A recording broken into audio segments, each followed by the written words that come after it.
ರಾಜ್ಯದಲ್ಲಿ ಬೇಸಿಗೆ ಬಿಸಿಯ ನಡುವೆ ನಿನ್ನೆ ಕೆಲವು ಕಡೆ ಭಾರೀ ಮಳೆ ಬಂದಿದೆ. ಈ ಮಳೆಯ ಅಬ್ಬರಕ್ಕೆ ಚಿಕ್ಕಮಗಳೂರಿನಲ್ಲಿ ದೊಡ್ಡ ಅನಾಹುತಗಳು ನಡೆದಿದೆ. ಜಿಲ್ಲೆಯ ಮೂಡಿಗೆರೆ ತಾಲೂಕಿನಾದ್ಯಂತ ಬಿರುಗಾಳಿ ಸಹಿತ ಸುರಿದ ಭಾರೀ ಮಳೆಯಿಂದಾಗಿ ಹಲವೆಡೆ ಮರಗಳು ಮತ್ತು ವಿದ್ಯುತ್ ಕಂಬಗಳು ಧರೆಗುರುಳಿ ಜನಜೀವನ ಅಸ್ತವ್ಯಸ್ತಗೊಂಡಿದೆ.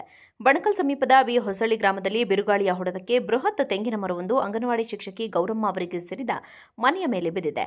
ಮರ ಬಿದ್ದ ರಭಸಕ್ಕೆ ಮನೆಯ ಮೇಲ್ಛಾವಣಿಯ ಹಂಚುಗಳು ಪುಡಿಪುಡಿಯಾಗಿದ್ದು ಕಟ್ಟಡಕ್ಕೆ ಹಾನಿಯಾಗಿದೆ. ಮರ ಬೀಳುವ ಸಮಯದಲ್ಲಿ ಮನೆಯಲ್ಲೇ ಇದ್ದ ಕುಟುಂಬಸ್ಥರು ಯಾವುದೇ ಅಪಾಯವಿಲ್ಲದೆ ಪಾರಾಗಿದ್ದಾರೆ. ಬಣಕಲ್ ಮತ್ತು ಮತಿಕಟ್ಟಿ ಗ್ರಾಮಗಳ ನಡುವಿನ ರಸ್ತೆಯಲ್ಲಿ ವಿದ್ಯುತ್ ಕಂಬವೊಂದು ಅಡ್ಡಲಾಗಿ ಬಿದ್ದಿದೆ. ಇದರಿಂದಾಗಿ ಈ ಮಾರ್ಗದಲ್ಲಿ ವಾಹನ ಸಂಚಾರ ಸ್ಥಗಿತಗೊಂಡಿದ್ದು ಸಾರ್ವಜನಿಕರು ಆತಂಕ ಎದುರಿಸುವಂತಾಗಿದೆ. ಮುಂಗಾರು ಪೂರ್ವ ಮಳೆಯ ಆರ್ಭಟಕ್ಕೆ ತೋಟಗಳಲ್ಲಿನ ಬೆಳೆಗಳಿಗೂ ಹಾನಿಯಾಗುವ ಭೀತಿ ಎದುರಾಗಿದ್ದು ಗ್ರಾಮಸ್ಥರು ಕಂಗಾಲಾಗಿದ್ದಾರೆ. ಇನ್ನು ಚಿತ್ರದುರ್ಗದ ಕೆಲವೊಂದು ಕಡೆ ಮಳೆಯಿಂದ ಭಾರೀ ಪ್ರಮಾಣದ ಹಾನಿಗಳಾಗಿದೆ. ರಾಜ್ಯದಲ್ಲಿ ಬೇಸಿಗೆ ಬಿಸಿಯ ನಡುವೆ ನಿನ್ನೆ ಕೆಲವು ಕಡೆ ಭಾರೀ ಮಳೆ ಬಂದಿದೆ. ಈ ಮಳೆಯ ಅಬ್ಬರಕ್ಕೆ ಚಿಕ್ಕಮಗಳೂರಿನಲ್ಲಿ ದೊಡ್ಡ ಅನಾಹುತಗಳು ನಡೆದಿದೆ. ಜಿಲ್ಲೆಯ ಮೂಡಿಗೆರೆ ತಾಲೂಕಿನಾದ್ಯಂತ ಬಿರುಗಾಳಿ ಸಹಿತ ಸುರಿದ ಭಾರೀ ಮಳೆಯಿಂದಾಗಿ ಹಲವೆಡೆ ಮರಗಳು ಮತ್ತು ವಿದ್ಯುತ್ ಕಂಬಗಳು ಧರೆಗುರುಳಿ ಜನಜೀವನ ಅಸ್ತವ್ಯಸ್ತಗೊಂಡಿದೆ. ಬಣಕಲ್ ಸಮೀಪದ ಬಿ ಹೊಸಳ್ಳಿ ಗ್ರಾಮದಲ್ಲಿ ಬಿರುಗಾಳಿಯ ಹೊಡೆತಕ್ಕೆ ಬೃಹತ್ ತೆಂಗಿನ ಮರವೊಂದು ಅಂಗನವಾಡಿ ಶಿಕ್ಷಕಿ ಗೌರಮ್ಮ ಅವರಿಗೆ ಸೇರಿದ ಮನೆಯ ಮೇಲೆ ಬಿದ್ದಿದೆ. ಮರ ಬಿದ್ದ ರಭಸಕ್ಕೆ ಮನೆಯ ಮೇಲ್ಛಾವಣಿಯ ಹಂಚುಗಳು ಪುಡಿಪುಡಿಯಾಗಿದ್ದು ಕಟ್ಟಡಕ್ಕೆ ಹಾನಿಯಾಗಿದೆ. ಮರ ಬೀಳುವ ಸಮಯದಲ್ಲಿ ಮನೆಯಲ್ಲೇ ಇದ್ದ ಕುಟುಂಬಸ್ಥರು ಯಾವುದೇ ಅಪಾಯವಿಲ್ಲದೆ ಪಾರಾಗಿದ್ದಾರೆ.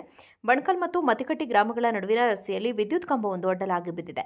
ಇದರಿಂದಾಗಿ ಈ ಮಾರ್ಗದಲ್ಲಿ ವಾಹನ ಸಂಚಾರ ಸ್ಥಗಿತಗೊಂಡಿದ್ದು ಸಾರ್ವಜನಿಕರು ಆತಂಕ ಎದುರಿಸುವಂತಾಗಿದೆ.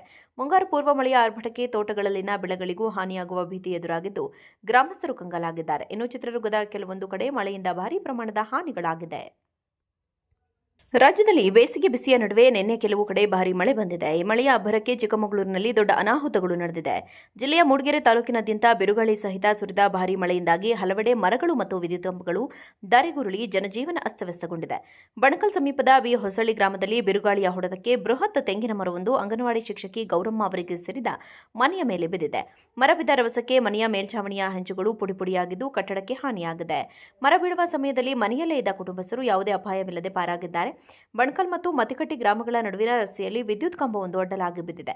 ಇದರಿಂದಾಗಿ ಈ ಮಾರ್ಗದಲ್ಲಿ ವಾಹನ ಸಂಚಾರ ಸ್ಥಗಿತಗೊಂಡಿದ್ದು ಸಾರ್ವಜನಿಕರು ಆತಂಕ ಎದುರಿಸುವಂತಾಗಿದೆ. ಮುಂಗಾರು ಪೂರ್ವ ಮಳೆಯ ಆರ್ಭಟಕ್ಕೆ ತೋಟಗಳಲ್ಲಿನ ಬೆಳೆಗಳಿಗೂ ಹಾನಿಯಾಗುವ ಭೀತಿ ಎದುರಾಗಿದ್ದು ಗ್ರಾಮಸ್ಥರು ಕಂಗಾಲಾಗಿದ್ದಾರೆ. ಇನ್ನು ಚಿತ್ರದುರ್ಗದ ಕೆಲವೊಂದು ಕಡೆ ಮಳೆಯಿಂದ ಭಾರೀ ಪ್ರಮಾಣದ ಹಾನಿಗಳಾಗಿದೆ. ರಾಜ್ಯದಲ್ಲಿ ಬೇಸಿಗೆ ಬಿಸಿಯ ನಡುವೆ ನಿನ್ನೆ ಕೆಲವು ಕಡೆ ಭಾರೀ ಮಳೆ ಬಂದಿದೆ. ಈ ಮಳೆಯ ಅಬ್ಬರಕ್ಕೆ ಚಿಕ್ಕಮಗಳೂರಿನಲ್ಲಿ ದೊಡ್ಡ ಅನಾಹುತಗಳು ನಡೆದಿದೆ. ಜಿಲ್ಲೆಯ ಮೂಡಿಗೆರೆ ತಾಲೂಕಿನಾದ್ಯಂತ ಬಿರುಗಾಳಿ ಸಹಿತ ಸುರಿದ ಭಾರೀ ಮಳೆಯಿಂದಾಗಿ ಹಲವೆಡೆ ಮರಗಳು ಮತ್ತು ವಿದ್ಯುತ್ ಕಂಬಗಳು ಧರೆಗುರುಳಿ ಜನಜೀವನ ಅಸ್ತವ್ಯಸ್ತಗೊಂಡಿದೆ. ಬಣಕಲ್ ಸಮೀಪದ ಬಿ ಹೊಸಳ್ಳಿ ಗ್ರಾಮದಲ್ಲಿ ಬಿರುಗಾಳಿಯ ಹೊಡೆತಕ್ಕೆ ಬೃಹತ್ ತೆಂಗಿನ ಮರವೊಂದು ಅಂಗನವಾಡಿ ಶಿಕ್ಷಕಿ ಗೌರಮ್ಮ ಅವರಿಗೆ ಸೇರಿದ ಮನೆಯ ಮೇಲೆ ಬಿದ್ದಿದೆ. ಮರ ಬಿದ್ದ ರಭಸಕ್ಕೆ ಮನೆಯ ಮೇಲ್ಛಾವಣಿಯ ಹಂಚುಗಳು ಪುಡಿಪುಡಿಯಾಗಿದ್ದು ಕಟ್ಟಡಕ್ಕೆ ಹಾನಿಯಾಗಿದೆ. ಮರ ಬೀಳುವ ಸಮಯದಲ್ಲಿ ಮನೆಯಲ್ಲೇ ಇದ್ದ ಕುಟುಂಬಸ್ಥರು ಯಾವುದೇ ಅಪಾಯವಿಲ್ಲದೆ ಪಾರಾಗಿದ್ದಾರೆ. ಬಣಕಲ್ ಮತ್ತು ಮತಿಕಟ್ಟಿ ಗ್ರಾಮಗಳ ನಡುವಿನ ರಸ್ತೆಯಲ್ಲಿ ವಿದ್ಯುತ್ ಕಂಬವೊಂದು ಅಡ್ಡಲಾಗಿ ಬಿದ್ದಿದೆ. ಇದರಿಂದಾಗಿ ಈ ಮಾರ್ಗದಲ್ಲಿ ವಾಹನ ಸಂಚಾರ ಸ್ಥಗಿತಗೊಂಡಿದ್ದು ಸಾರ್ವಜನಿಕರು ಆತಂಕ ಎದುರಿಸುವಂತಾಗಿದೆ. ಮುಂಗಾರು ಪೂರ್ವ ಮಳೆಯ ಆರ್ಭಟಕ್ಕೆ ತೋಟಗಳಲ್ಲಿನ ಬೆಳೆಗಳಿಗೂ ಹಾನಿಯಾಗುವ ಭೀತಿ ಎದುರಾಗಿದ್ದು ಗ್ರಾಮಸ್ಥರು ಕಂಗಾಲಾಗಿದ್ದಾರೆ. ಇನ್ನು ಚಿತ್ರದುರ್ಗದ ಕೆಲವೊಂದು ಕಡೆ ಮಳೆಯಿಂದ ಭಾರೀ ಪ್ರಮಾಣದ ಹಾನಿಗಳಾಗಿದೆ.